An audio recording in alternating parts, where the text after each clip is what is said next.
अब हम account setup की बात करते हैं कि आप जब सॉफ्टवेयर पे जाएंगे आप रजिस्टर कैसे करेंगे और अपना अकाउंट सेटअप कैसे करेंगे। तो जो लॉगिन और रजिस्ट्रेशन का जो प्रोसेस है वो काफ़ी सिंपल है।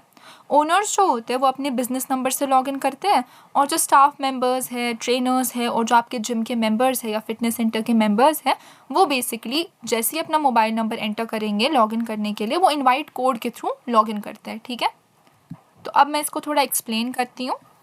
तो बेसिकली जैसे ही आप जो है फिटहब की लैंडिंग पेज पे जाएंगे और आप ये पेज खोलेंगे तो यहाँ पे आपको जो है रजिस्टर का ऑप्शन मिलेगा। आप इस पर क्लिक करेंगे। अगर आप कम्प्लीटली न्यू है ना फिटहब के लिए तो आप रजिस्टर पे क्लिक करेंगे। रजिस्टर पे क्लिक करने के बाद आप अपना मोबाइल नंबर जो है, एक सेकेंड, हाँ जी, तो रजिस्टर पे क्लिक करने के बाद आप अपने बिजनेस का मोबाइल नंबर एंटर करेंगे और आपको क्या होगा, आपको OTP रिसीव होगा। वो OTP आप एंटर करेंगे तो आपका स्टेप 1 जो है रजिस्ट्रेशन का वहाँ पे कंप्लीट हो जाता है। लॉगिन आप अकाउंट सेटअप के बाद कर सकते हैं, पहले आपको रजिस्ट्रेशन कंप्लीट करनी होगी।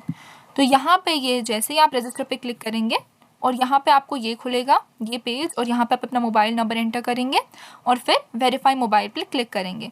फिर आपको OTP रिसीव होगा, वो OTP आप एंटर करेंगे। अब आता है स्टेप 2 ऑफ रजिस्ट्रेशन।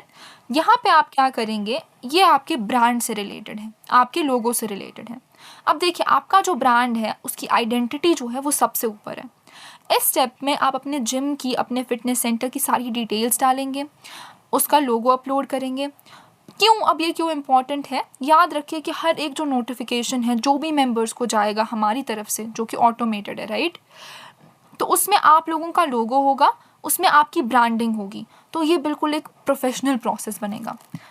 यहाँ पे जो है ये स्टेप 2 है रजिस्ट्रेशन का, जहाँ पे आप अपनी बिजनेस डिटेल्स एंटर करते हैं, आपके जिम की डिटेल्स एंटर करते हैं, नाम, लोगो, ऐसी चीज़ें।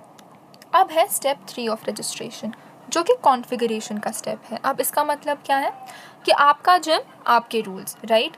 सो जो भी आपके जिम जो भी सर्विसेज प्रोवाइड करता है यहाँ पे आप वो सेटअप करेंगे और मतलब जो भी प्लान्स ऑफ़र करता है यहाँ पे आप वो सेटअप करेंगे, मंथली, ईयरली, जो भी क्वार्टरली, यहाँ पे आप वो चीज़ सेटअप करेंगे कि कौन कौन से प्लान्स आपका फ़िटनेस सेंटर ऑफ़र कर रहा है। अपने फ़िटनेस सेंटर या जिम की जो टाइमिंग्स है वो आप यहाँ पे सेट करेंगे और यहाँ पे आप डीएक्टिवेशन पॉलिसी सेट करेंगे।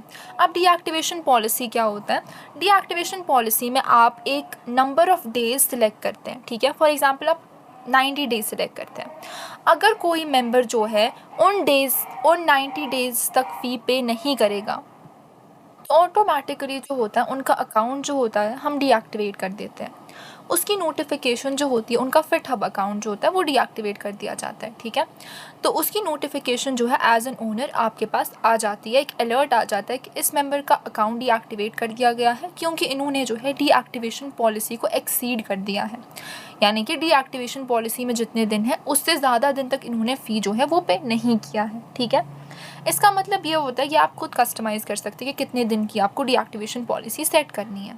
उसके बाद उनकी मेंबरशिप आप रिन्यू भी कर सकते हैं, उसमें भी कोई मसला नहीं है। उसके बाद ये इसलिए होता है कि अनपेड मेंबर्स जो है ना, मतलब वो बेसिकली आपकी सर्विसेज को एक्सप्लॉइट ना करें, ठीक है।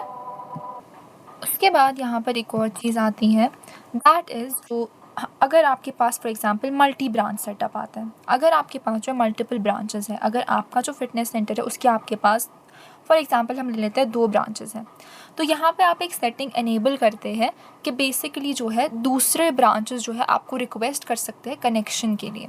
ये बेसिकली इसलिए होता है कि आपके जो सारे ब्रांचेस है वो कनेक्टेड रहे और आप एक ही स्क्रीन पे जो है कंपैरिजन कर सके कि कौन सा ब्रांच अच्छा चल रहा है, बिज़नेस वगैरह का कंपैरिजन, रेवेन्यू का कंपैरिजन, डिफरेंट पैरामीटर्स का आप कंपैरिजन एक ही स्क्रीन पे कर सकें, आपके अकाउंट जो है वो कनेक्टेड रहे। ये ऐसे होता है कि बेसिकली फिटहब पे फॉर एग्जांपल अगर आपके 2 ब्रांचेस हैं, आपको दोनों ब्रांचेस रजिस्टर करने हैं, फिर आप एक ब्रांच के अकाउंट से रिक्वेस्ट करेंगे और दूसरे ब्रांच के अकाउंट से उसको एक्सेप्ट करेंगे, ठीक है। तो वैसे ही आपके ब्रांचेस जो है वो कनेक्ट हो जाते हैं, ठीक है।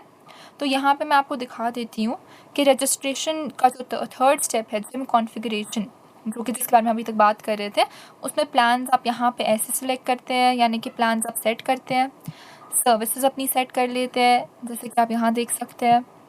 उसके बाद टाइमिंग सेट करते हैं, deactivation policy, multi branch network, ये सब चीज़ें आप सेट करते हैं।